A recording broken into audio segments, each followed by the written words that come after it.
So hello guys, welcome back to my channel अर्थशास्त्र की नगरी। सो गाइज, जैसा कि आपने थंबनेल के अंदर देख ही लिया है, जी हाँ, हम बात करने वाले हैं क्लास 12th के पॉलिटिकल साइंस के एक और पेपर के रिगार्डिंग। इससे प्रीवियस मैंने आपको जो है 2 पेपर ऑलरेडी सॉल्व करा दिए हैं। अगर आपने वो वीडियो नहीं देखी है तो मेरे भाई प्लेलिस्ट में जाकर जो है आप उन वीडियो को देख सकते हैं। तो फटाफट बात करते हैं अगले प्रैक्टिस पेपर के सॉल्यूशन के रिगार्डिंग। तो सबसे पहले क्वेश्चन के अंदर ये कहता है कि निम्नलिखित में से कौन सा जो देश है वो दक्षिण एशिया के अंदर जो है शामिल नहीं होता। चीन, पाकिस्तान, नेपाल या भूटान। तो करेक्ट आंसर जो है वो हो जाएगा आपका सी जो है इसका करेक्ट आंसर हो जाएगा। क्वेश्चन नंबर 2 की बात करते हैं। कहता है यूरोपीय संघ के झंडे में बने सोने के रंग के सितारों का जो घेरा है वो जो है डैश का प्रतीक है। किस चीज़ का वो है प्रतीक है? तो वो प्रतीक होता है एकता का और मेल मिलाप का जो है प्रतीक होता है। क्वेश्चन नंबर 3 की बात करते हैं। क्वेश्चन नंबर 3 में कहता है कि निम्नलिखित में से कौन सा देश आसियान के संस्थापक देशों में से नहीं था। सिंगापुर, थाईलैंड, इंडोनेशिया या वियतनाम। तो वियतनाम जो है इसका करेक्ट आंसर आपका हो जाएगा। क्वेश्चन नंबर 4 की बात करते हैं। कहता है सोवियत मॉडल पर आधारित चीन की अर्थव्यवस्था के संदर्भ में असत्य कथन को पहचानिए कि ये सभी नागरिकों को रोजगार सुनिश्चित करता था, बेहतर स्वास्थ्य व आश्वासन नहीं दिया गया था। तो असत्य कथन को पहचानना है, गलत वाले कथन को पहचानना है। तो भाई ये जो है बी जो है इसका करेक्ट आंसर हो जाएगा। स्वास्थ्य और आश्वासन जो है यहाँ पे दिया गया नहीं दिया गया था, जबकि दिया गया था। क्वेश्चन नंबर 5 की बात करते हैं। क्वेश्चन नंबर 5 में कहता है कि निम्नलिखित में से कौन सा संयुक्त राष्ट्र संघ की एक एजेंसी नहीं है। नहीं पूछा उसने कि कौन सी जो है एजेंसी नहीं है। तो एजेंसी कौन सी नहीं है? यहाँ पे आ जाएगा अंतर्राष्ट्रीय न्यायालय। ये जो है इसकी कोई एजेंसी नहीं है। क्वेश्चन नंबर 6 की बात करते हैं। कह रहे हैं पारंपरिक सुरक्षा की अवधारणा के अनुसार किसी देश की सुरक्षा को निम्नलिखित में से किसी एक से सार्वत्रिक खतरा है। किससे? सीमा के बाहर की सैन्य खतरा से। इसके अलावा बी में कहता है आर्थिक संकट से, और सी में कहता है जनसंख्या विस्फोटक से या महामारी से। किससे खतरा है? तो इसका जो आंसर है वो है आपका ए, सीमा के बाहर से सैन्य खतरा जो है होता है। ठीक है, सीधा सीधा हलवा क्वेश्चन है, कोई भी इसको बता सकता है। भारत का पहला उप प्रधानमंत्री जो है कौन था, ये आपको जो है यहाँ पे बताना है। तो सरदार पटेल जो है वो पहला जो है उप प्रधानमंत्री था। क्वेश्चन नंबर 8 में कहता है कि 1953 में राज्य पुनर्गठन के आयोग का गठन किस लिए जो है वो किया गया था। तो राज्य के पुनर्गठन आयोग का जो गठन है वो किस लिए किया गया था? राज्य की पुनर्सीमांकन करने के लिए इसका गठन जो है किया गया था। क्वेश्चन नंबर 9 में कहता है कि सितंबर 1961 में गुट निरपेक्ष आंदोलन का पहला सम्मेलन जो है ये कहाँ पर हुआ था। तो इसका जो आंसर है वो है बेलग्रेड में जो है गुट निरपेक्ष आंदोलन का पहला सम्मेलन जो है किया गया था। क्वेश्चन नंबर 10 की अगर हम बात करते हैं तो क्वेश्चन नंबर 10 में कहता है कि किस वर्ष में चीन ने तिब्बत को जो है अपने नियंत्रण में लिया था। तो करेक्ट आंसर हो जाएगा आपका 1950। निम्नलिखित घटनाओं को उनके घटना काल के अनुसार जो है व्यवस्थित कीजिए। यहाँ पे 4 पॉइंट आपको दे रखे हैं। ठीक है, तो आपको बताना है करेक्ट कौन सा है। तो सबसे पहले जो है मंडल आयोग ने अपनी सिफारिशें जो हैं प्रस्तुत की थी। उसके बाद बहुजन समाज पार्टी को उत्तर प्रदेश में पहली बार उल्लेखनीय सफलता जो है प्राप्त हुई थी। फिर यहाँ पे जो है भारत के प्रधानमंत्री जो है ये आ गया आपका। सबसे पहले ये आएगा 3-2, फिर 4 आ जाएगा। ठीक है, 3-2-4 और फिर आ जाएगा ये। तो सी जो है इसका आपका करेक्ट आंसर हो जाएगा। ये क्वेश्चन केवल तभी हो सकते हैं जब आपको पूरा का पूरा डेटा जो है जब आपको याद होगा। इसके अलावा कोई और ऑप्शन नहीं है। उसके बाद कहता है कि प्रश्न संख्या 12 के लिए 2 कथन हैं जिसमें असर्शन रीजनिंग दे रखी है। तो पढ़ लेते हैं क्या दे रखा है। कहता है क्वेश्चन नंबर 12 के अंदर कहता है कि भाई क्वेश्चन नंबर 12 के अंदर कहता है कि 2014 के बाद जो है ना भारतीय राजनीतिक में प्रमुख परिवर्तन हुए। जाति और धर्म आधारित राजनीति का विकास नीति का योजना आयोग किया गया था। तो ये बिल्कुल ठीक लिखा हुआ है। एनडीए थर्ड की सरकार ने जनता के लिए आर्थिक सामाजिक कल्याण की अनेक योजनाओं को जो है शुरू किया। तो ये बिल्कुल ठीक दे रखा है। असर्शन भी ठीक है, रीज़न भी ठीक है, और रीज़न जो है वो असर्शन की करेक्ट एक्सप्लेनेशन जो है वो दे रहा है। तो इसका जो आपका करेक्ट आंसर हो जाएगा वो हो जाएगा ए जो है वो इसका करेक्ट आंसर जो है हो जाएगा। इसके अलावा क्वेश्चन नंबर 13 की बात कर लेते हैं। ये तो हो गए आपके एक एक नंबर के क्वेश्चन। अब हम बात कर लेते हैं आपके दो दो नंबर वाले क्वेश्चन की। तो क्या सबसे पहले कहता है ब्रिक्स का जो है आपको विस्तृत रूप लिखना है और इसके उद्देश्य को उजागर करना है। तो इसका ब्रिक्स का जो पूर्ण है वो ब्राज़ील, रूस, भारत, चीन और दक्षिण अफ्रीका, ये इसका जो है पूरा नाम है। ठीक है, और इसके कोई भी दो उद्देश्य बता देंगे कि ये जो है अपने सदस्य देशों के बीच सहयोग और पारस्परिक लाभ को बढ़ावा देने के लिए इसको बनाया गया है। एंड प्रत्येक राष्ट्र की आंतरिक नीतियों में हस्तक्षेप और पारंपरिक समानता को बढ़ावा देता है। ये इसके जो हैं दो मेन उद्देश्य हैं। ठीक है, इम्पॉर्टेंट है। इसके अलावा क्वेश्चन नंबर 14 के में कहता है दूसरी दुनिया के किन्हीं 4 देशों के नाम लिखिए। तो कुछ भी लिख सकते हैं आप।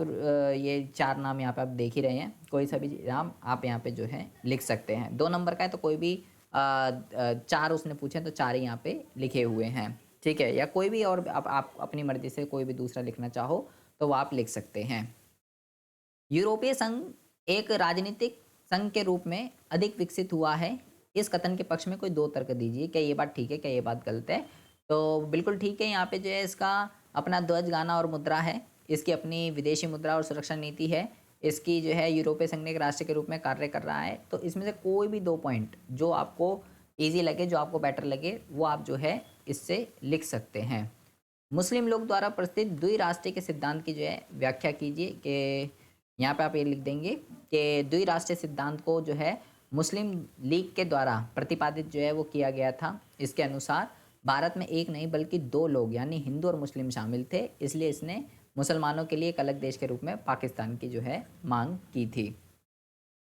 1964 में भारतीय कम्युनिस्ट पार्टी के विभाजन के कारणों को स्पष्ट कीजिए कि इसके विभाजन जो है क्यों हुआ था। तो इस पे आप लिखेंगे कारण लिखने, तो कोई भी 2 कारण जो है आप यहाँ पे लिख सकते हैं। तो जैसे कि सबसे पहले आप यहाँ पे लिख सकते हैं कि भारत चीन संघर्ष के कारण भारत और चीन के बीच बढ़ती दरार ने भारतीय कम्युनिस्ट पार्टी के भीतर प्रासंगिक मतभेद पैदा कर दिए थे। यूएसएसआर समर्थक गुट सीपीआई के भीतर ही रहा और कांग्रेस पार्टी के करीब चला गया, जबकि दूसरा गुट जो है वो चीन के करीब था। इसने कम्युनिस्ट पार्टी के लिए इसको जो है विभाजित कर दिया। इस तरीके से आप इसका आंसर जो है बनाकर लिख सकते हैं। क्वेश्चन नंबर अगर 18 की बात करें तो कहता है स्वतंत्रता के बाद पहली बार किसी गैर कांग्रेस राजनीतिक दल ने कब और किस राज्य में सरकार बनाई थी, उस राजनीतिक दल का नाम बताइए। तो 1957 में केरल में एक गैर कांग्रेस राजनीतिक दल सीपीआई ने जो है पहली बार जो है सरकार बनाई थी। राजनीतिक दल का नाम भारतीय कम्युनिस्ट पार्टी था। इसने गठबंधन में जो है सरकार बनाई थी। इस तरीके से आप जो है इस क्वेश्चन का आंसर लिख सकते हैं। ये आपके 2 नंबर वाले जो क्वेश्चंस हैं उसकी आपको राइटिंग स्किल किस तरीके से लिखने ये आप देख सकते हैं। अब हम बात करते हैं अपने 4 नंबर वाले क्वेश्चनों के रिगार्डिंग। कहता है संयुक्त राष्ट्र संघ के किन्हीं 4 प्रमुख अंगों को उल्लेख कीजिए। तो कोई भी 4 यहाँ से आप लिख सकते हैं जो आपको ठीक लगे। महासभा, सचिवालय, सुरक्षा परिषद, अंतर्राष्ट्रीय न्यायालय, कोई भी 4।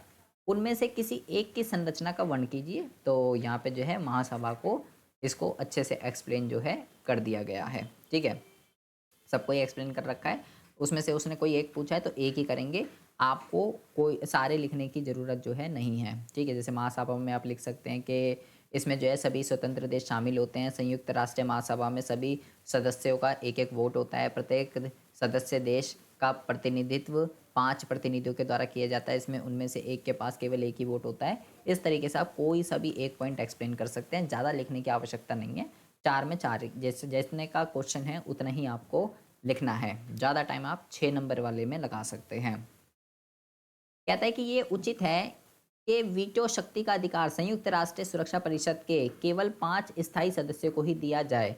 इन्हीं 2 उपयुक्त तर्कों के द्वारा अपने उत्तर की पुष्टि कीजिए। मतलब और किसी को नहीं दिया जाना चाहिए, केवल ये अधिकार जो है संयुक्त राष्ट्र सुरक्षा परिषदों के केवल 5 स्थायी सदस्यों को ही दिया जाना चाहिए और किसी को नहीं। तो ये लोकतंत्र और संपूर्ण समानता की अवधारणा के विरुद्ध है। ठीक है, इसके दो उपयुक्त तर्कों द्वारा अपने उत्तर की पुष्टि कीजिए। तो कह रहा है परीक्षार्थी केवल 5 स्थायी सदस्यों के लिए वीटो शक्ति के पक्ष या विपक्ष में उत्तर दे सकता है। जिसमें पहला पॉइंट आप ऐसे लिख सकते हैं ठीक है, पक्ष में भी और विपक्ष में भी, जैसे भी ठीक लगे। तो यहाँ पे आप पहला पॉइंट ये लिख सकते हैं। इसके अलावा आप लिख सकते हैं कि भाई यहाँ पे जो है बदलती परिस्थितियों में वीटो शक्ति जो है प्रासंगिक नहीं रह गई है। ऑस्ट्रेलिया और अफ्रीका के लिए कोई भी प्रतिनिधित्व नहीं है, या और भी कोई भी पॉइंट बिंदु जो भी आपको सूटेबल लगे वो आप इसमें लिख सकते हैं। क्वेश्चन नंबर 21 की अगर हम बात करें तो कहता है कि भारत की संस्कृति पर वैश्वीकरण के किन्हीं दो प्रभावों का विश्लेषण कीजिए। भाई ये क्वेश्चन मोस्ट इंपॉर्टेंट है, ठीक है। संस्कृति पे विकासशील देशों पे वैश्वीकरण का प्रभाव एग्जाम के अंदर आना ही आना है। ये फिक्स क्वेश्चन है, घर से ही आप इसको लिख के लेके जा सकते हैं, फिक्स है, आएगा ही आएगा, ठीक है। संस्कृति पे या अर्थव्यवस्था पे, किसी पे भी। यहाँ भारत के त्योहारों को वैश्वीकरण ने प्रभावित किया है, खान पान की आदतें बदली हैं, पहनावे की आदतें बदली हैं, बना के आप कुछ भी लिख सकते हो। हलवा क्वेश्चन है और बहुत ही ज़्यादा इजी क्वेश्चन है, और सबसे अच्छी बात है रिपीटेड है ये क्वेश्चन एग्जाम में, रिपीटेड एग्जाम में आएगा ही आएगा। इसके अलावा क्वेश्चन नंबर 22 की अगर हम बात करते हैं, कहता है 1947 के विभाजन के बाद स्वतंत्र भारत के समक्ष आई किन्हीं दो चुनौतियों को जो है उजागर कीजिए, ठीक है। ये भी जो है क्वेश्चन जो है बहुत बारी आया हुआ है। इससे प्रीवियस मैंने आपको जो सैम्पल पेपर, प्रैक्टिस पेपर जो कराया उसमें भी ये था कि भाई राष्ट्र का निर्माण कैसे हो, लोकतंत्र का निर्माण कैसे हो, विकास को सुनिश्चित करना, कोई सा भी पॉइंट आप इसमें जो है लिख सकते हैं कि 1947 के बाद जब हमारा विभाजन, उसके बाद हमें क्या क्या प्रॉब्लम, क्या क्या जो है प्रॉब्लम हमको फेस करने पड़े, क्या क्या चैलेंजेस हमको फेस करने पड़े। जो प्रीवियस वाला कराया था उसमें भी सेम ये क्वेश्चन था। तो इन दो क्वेश्चनों को जो जो बार बार रिपीट हैं उसको भाई अच्छे से कर लीजिए, ठीक है। भारत में 1970 के दशक को खतरनाक दशक के रूप में कहे जाने के लिए उत्तरदायी आशंकाओं को उजागर कीजिए कि उसको खतरनाक जो है क्यों कहा जाता है। तो पहले आप लिखेंगे, 4 नंबर का क्वेश्चन है, देश के 2 वर्ष के भीतर 2 बार राजनीतिक उत्तराधिकार की चुनौतियों का सामना करना पड़ा। गरीबी, असमानता, सांप्रदायिक और क्षेत्रीय विभाजन जैसी समस्याएं अभी भी मुंह बार खड़ी हैं। लोकतांत्रिक प्रणाली की विफलता की अटकलें थी और देश जो है विघटन तक जो है वो पहुंच गया था। ये आप इसके अंदर हो सकता है, ऐसा कुछ लिख सकते हैं। एंड 1962 में भारत चीन युद्ध और 1965 के बाद भारत पाकिस्तान युद्ध के कारण आर्थिक संकट जो है वो पैदा हो गया था, या मानसून की विफलता के कारण। कई सारे रीज़न है, मानसून की विफलता, भारत और चीन का युद्ध, कई सारे रीज़न है जिसकी वजह से इस टाइम पीरियड को, कौन से टाइम पीरियड को, 1960 का जो दशक है, यहाँ पे वॉर हो गया था, गरीबी, असमानता, मानसून, कई सारे ऐसे रीज़न हैं जिसकी वजह से इस टाइम पीरियड को खतरनाक दशक के रूप में जो है जाना जाता है, ठीक है। ईजी, अगर आपको थोड़ी बहुत भी नॉलेज है तो आप जो है इस क्वेश्चन को बहुत ही आराम से बना के लिख सकते हो। अब हम बात करते हैं कुछ, आपको एक पैराग्राफ दे रखा है, ये पैराग्राफ के बेस पे आपको आंसर बताने हैं। जैसे कि सबसे पहले क्वेश्चन में ये कहता है, ऊपर पैराग्राफ दे रखा था, कहता है जनता पार्टी ने सच्ची गुट निरपेक्ष नीति का पालन करने के लिए भारतीय विदेशी नीति में क्या परिवर्तन करने का फैसला किया था। तो अगर आप ऊपर पैराग्राफ पढ़ेंगे वहाँ से भी आपको पता चल जाएगा। अदरवाइज इसका आंसर है सोवियत संघ की ओर झुकाव को सही किया जाएगा।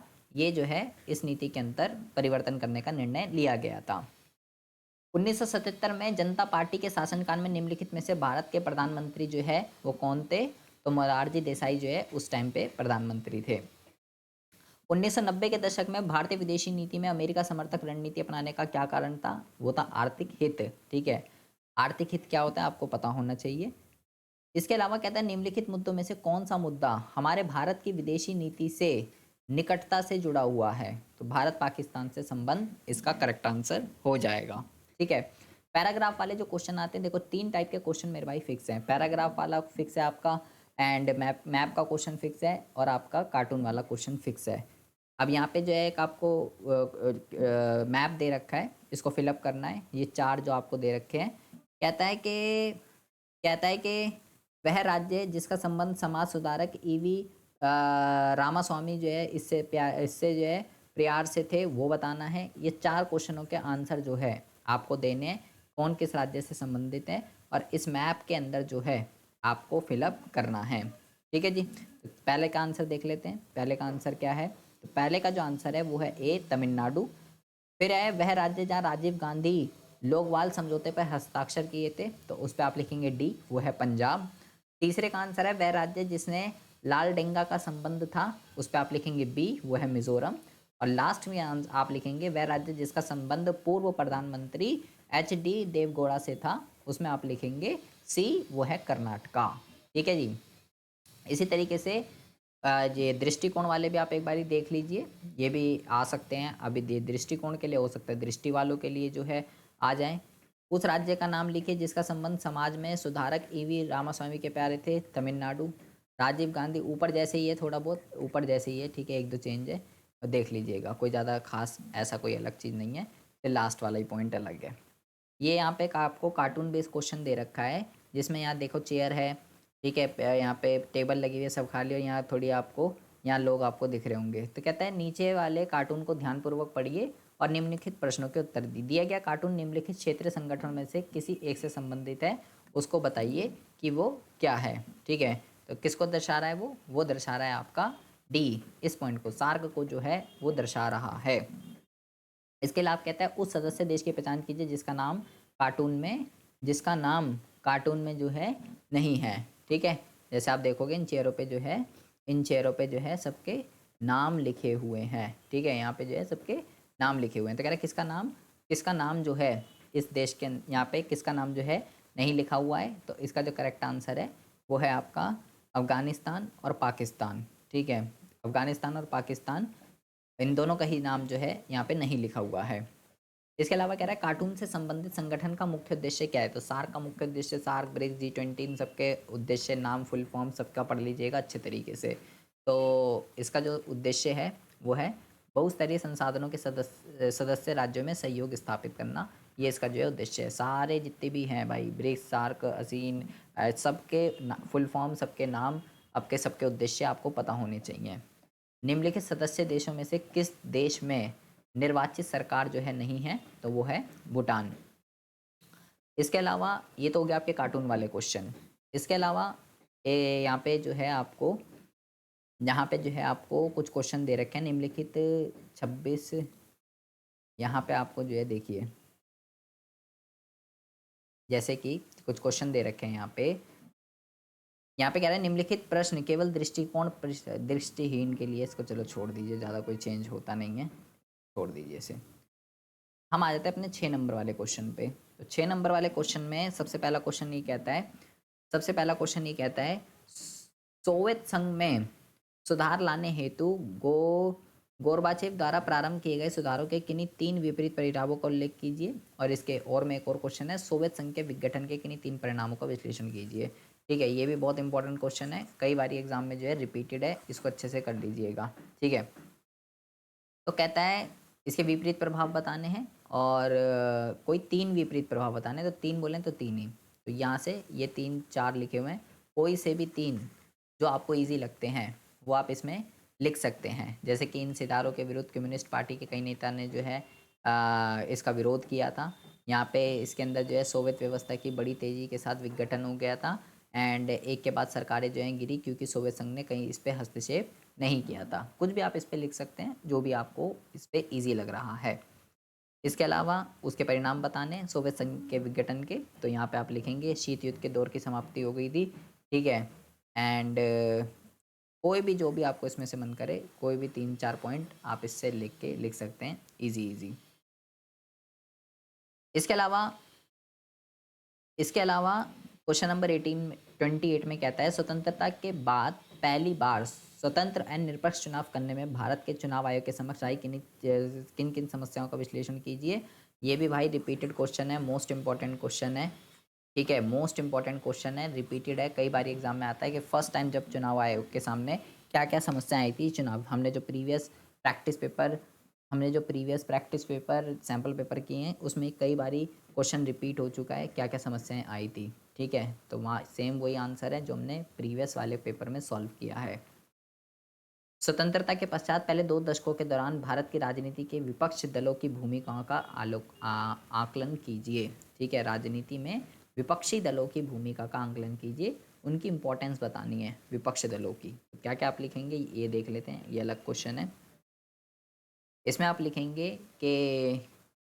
लिखेंगे सबसे पहला कि जी बहुदलीय लोकतंत्र वाले अन्य देशों की तुलना में उस वक्त भी भारत में जो है बहुविधि और जीवंत विपक्षी पार्टियां थी। इन सभी विपक्षी दलों में लोकसभा और विधानसभा में कहने भर का प्रतिनिधित्व था, फिर भी इन दलों की मौजूदगी ने हमारा शासन व्यवस्था के लोकतांत्रिक चरित्र को बनाए रखने में निर्णायक भूमिका निभाई थी। इन दलों ने कांग्रेस पार्टी की सरकार की नीति और व्यवहारों की जो है सैद्धांतिक आलोचना भी की थी। विपक्षी दलों की स्वस्थ आलोचना के कारण शासक दल पर अंकुश बना रहा और कांग्रेस पार्टी के अंदर शक्ति संतुलन बना। कोई भी पॉइंट आप इसमें से इजी इजी जो है लर्न कर सकते हैं। ठीक है, क्वेश्चन वैसे आप बना के भी लिख सकते हैं। ठीक है, अगर आपको थोड़ी बहुत भी नॉलेज है तो आप इस क्वेश्चन को आराम से बना कर भी लिख सकते हैं कि जो विपक्षी दल होता है, जो विपक्षी दल होता है, ठीक है, स्वतंत्रता के पश्चात, स्वतंत्रता के बाद विपक्षी दल ने जो है क्या क्या चीज़ें की थी। तो आपको अगर थोड़ा भी चैप्टर के बारे में पता होगा तो आप बहुत आराम से इसको बना के लिख सकते हैं। उसके बाद कहता है स्वतंत्रता के बाद, स्वतंत्रता के बाद जम्मू तथा कश्मीर की विवादास्पद और संघर्षपूर्ण रणनीति के लिए उत्तरदायी किन्हीं 3 कारणों को उजागर कीजिए। तो यहाँ पे कई सारे कारण लिखे हुए हैं, आपको जो इजी लगे 3 इसमें से कोई भी लिख सकते हैं। जैसे कि जम्मू कश्मीर की स्थिति अन्य राज्यों से भिन्न थी, आप ये लिख सकते हैं कि यह वायदा के घुसपैठियों से निपटने के पश्चात जब स्थिति सामान्य हो जाएगी तो भारतीय संघ में विलय के मुद्दे पर जनता की राय जो है ली जाएगी। ये अनुभव किया गया था कि भारत के बाकी हिस्सों में जिस तरह से लोकतंत्र पर अमल किया गया उस तरह जो है यहाँ पे भी कश्मीर में नहीं होता है। इस तरीके से आप कोई भी 3 पॉइंट यहाँ से 3 6 जितने भी क्वेश्चन है 3 पॉइंट तो आप इसके अंदर लिखेंगे ही लिखेंगे। ठीक है, इसके अलावा इसके और वाले क्वेश्चन में कहता है कि भारत की राजनीतिक पर दूरगामी प्रभाव डालने वाली 1980 से 1990 तक के बीच में घटित किन्हीं 3 मुख्य घटनाओं को उजागर कीजिए कि इस टाइम पीरियड के बीच में ऐसी कौन कौन सी 3 घटनाएं हुई हैं जिससे हमारी राजनीति पे जो है बुरा प्रभाव जो है पड़ा है। तो दे तो अगर आपको भाई अच्छा खासा नॉलेज है आप बहुत आराम से लिख सकते हैं यहाँ पे। ठीक है, कोई से जितनी भी हुई है, जैसे कि देखो कितनी चीज़ें लिखी हुई हैं यहाँ पे। 1984 में जो है operation blue star, Indira Gandhi की हत्या। 1985 में राजीव गांधी लोंगवाल समझौता, पंजाब समझौता हुआ था। 1986 में राजीव गांधी के बीच एक शांति समझौता हुआ था। और 89 में कांग्रेस पार्टी की हार हुई, लेकिन लोकसभा में सबसे बड़ी पार्टी जो है वो बनी रही। कई सारे ऐसे इवेंट हैं जो उस टाइम पीरियड के बीच में हुए हैं। और 1991 में फिर हमने आर्थिक सुधार को अपनाया। 1990 में हमारी अर्थव्यवस्था की हालत बहुत ज़्यादा ख़राब हो गई थी। कई सारे पॉइंट है जो आप इसके अंदर लिख सकते हो। ठीक है, फिर देखिए फिर आया क्वेश्चन। अब कहता है वैश्वीकरण के राजनीतिक परिणामों को उजागर कीजिए। बेटे सांस्कृतिक, राजनीतिक, कई सारे, आपको इस क्वेश्चन को अच्छे से गोल कर पी जाना है। ये फिक्स क्वेश्चन है, एग्जाम में आना ही आना है और बहुत ईजी क्वेश्चन है। ठीक है, आप बहुत आराम से इसको आप बना के लिख सकते हो। तो क्या क्या लिखेंगे आप इसके अंदर? आप इसके अंदर लिखेंगे कि वैश्वीकरण के परिणाम स्वरूप राज्य की क्षमता का शरण हुआ है, अर्थात सरकार को जो करना है उसे करने की क्षमता में कमी आती है। इसी तरीके से पुराना कल्याणकारी राज्य अब एक नए न्यूनतम राज्य के मार्ग को प्रशस्त कर रहा है, जो कानून और व्यवस्था बनाए रखने के लिए अपने नागरिकों की सुरक्षा जैसे कुछ मुख्य कार्य करता है। एंड थर्ड में ये पॉइंट लिख देंगे। ठीक है, ये है राजनीतिक परिणाम। सांस्कृतिक बता दिया और अर्थव्यवस्था पे विकासशील देशों के प्रभाव वो हम पहले वाले पेपर में कर चुके हैं, तो इसको अच्छे से करके जाइएगा।